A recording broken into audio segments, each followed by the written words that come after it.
रात के अंधेरे में जब पूरा शहर गहरी नींद में था, तब एक पुरानी हवेली के पास एक सफेद परछाई मंडरा रही थी। कोई उसे देख नहीं सकता था,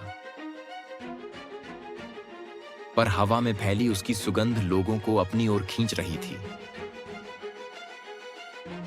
जिसने भी उसकी आहट सुनी, वो या तो गायब हो गया या फिर पागल होकर वापस लौटा। शहर से कुछ दूरी पर खंडहर बन चुकी विल्सन हवेली खड़ी थी, जहां कभी राजा विल्सन की बेटी एलिस रहती थी। कहते हैं एलिस एक परी जैसी थी। लंबे सफेद बाल, गुलाबी गाल और उसके कंधों पर सफेद पंखों जैसी चीजें दिखाई देती थीं। पर अचानक एक रात एलिस हवेली से गायब हो गई। तब से हवेली शापित मानी जाती थी। अर्जुन राणा, एक मशहूर जासूस जिसे असंभव मामलों को हल करने में महारत हासिल थी, उसे यह केस सौंपा गया। लोगों ने बताया कि रात होते ही हवेली से किसी लड़की के गाने की आवाज आती है, और जिसने भी अंदर जाने की हिम्मत की, वो लौट कर नहीं आया। अर्जुन को यकीन नहीं था कि भूत प्रेत जैसी कोई चीज होती है, लेकिन जब उसने हवेली के पास पहुंचकर ठंडी हवा में एक परछाई को मंडराते देखा, तो उसकी रीढ़ में सिहरन दौड़ गई। रात के ठीक 12 बजे अर्जुन ने हवेली के अंदर कदम रखा। दीवारों पर पुराने चित्र थे और हवा में गुलाब जैसी खुशबू फैली थी। तभी अचानक पीछे से एक सरसराहट की आवाज आई। उसने पलटकर देखा। एक सफेद कपड़ों में लिपटी लड़की खड़ी थी। उसके लंबे बाल हवा में उड़ रहे थे और उसकी पीठ पर पंख जैसे कुछ था। कौन हो तुम? अर्जुन ने हिम्मत जुटाकर पूछा। लड़की ने धीरे से कहा, तुम्हें यहां नहीं आना चाहिए था।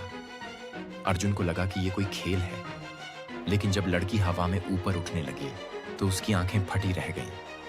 इससे पहले कि वह कुछ समझ पाता, अचानक बिजली चमकी और सब कुछ अंधेरा हो गया। 70 साल पुराना राज सुबह जब अर्जुन उठा तो वह हवेली के बाहर पड़ा था। उसकी जेब में एक पुराना पन्ना मिला, जिस पर लिखा था, अगर इस हवेली का रहस्य जानना चाहते हो तो रोशनी की तलाश करो। अर्जुन ने खोजबीन शुरू की और पता चला कि 70 साल पहले एलिस को उसके ही सौतेले भाई एडम ने मार डाला था, ताकि हवेली की सारी दौलत पर उसका कब्जा हो सके। लेकिन मरने से पहले एलिस ने कसम खाई थी कि वो तब तक चैन से नहीं सोएगी जब तक उसका हत्यारा बेनकाब नहीं हो जाता।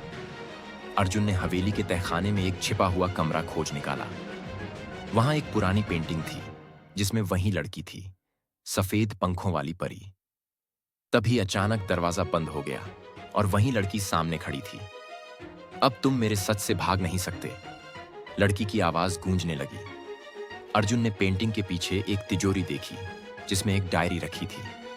उसने पढ़ना शुरू किया और तभी सब कुछ साफ हो गया। इस कहानी का असली खलनायक एडम नहीं, बल्कि राजा विल्सन खुद था, जिसने दौलत के लालच में अपनी बेटी को जिंदा दफना दिया था।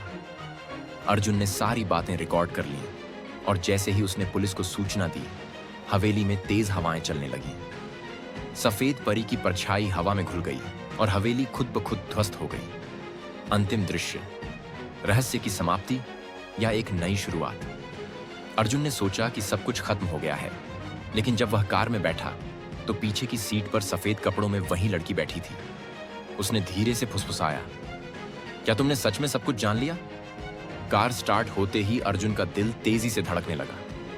क्या सच में कोई रहस्य बाकी था, या फिर यह सिर्फ एक सफेद पंखों वाली परी का बदला था?